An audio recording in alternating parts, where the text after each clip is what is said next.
तेल गरम झाले ना, आता टाकणार आहोत जिरे.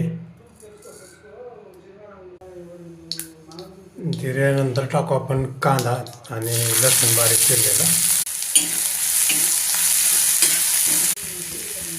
थोडंसं मीठ टाकूया.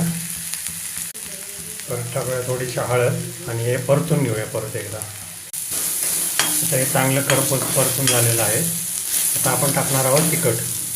2 चमचे साधारणतः लाल तिखट टाकायचे आपल्याला आणि परत परतून घ्यायचं थोड्या वेळ. आता आपण टाकणार आहोत बारीक चिरलेले टमाटो.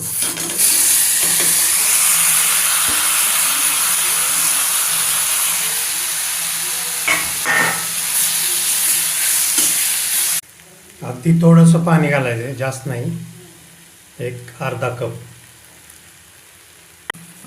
1 मिनिटाची वाफ काढून घ्यायची. 1 मिनिट झाला. आता बघू आपण, थोडंसं शिजायला लागले. आता यात टाकणार आहोत आपण शेंगदाण्याचं कूट. शेंगदाण्याचं कूट सगळ्यात शेवटी टाकायचं.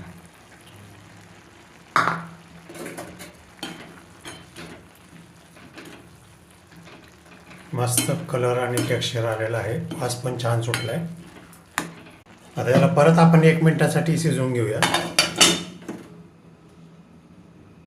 आता आपण गॅस बंद करूया. वाव, हे पहा मित्रांनो, आपली टमाट्याची चटणी किंवा भाजी एकदम रेडी आहे. प्लीज लाईक करा, सबस्क्राईब करा, शेअर करा आणि कमेंट्स करा. धन्यवाद.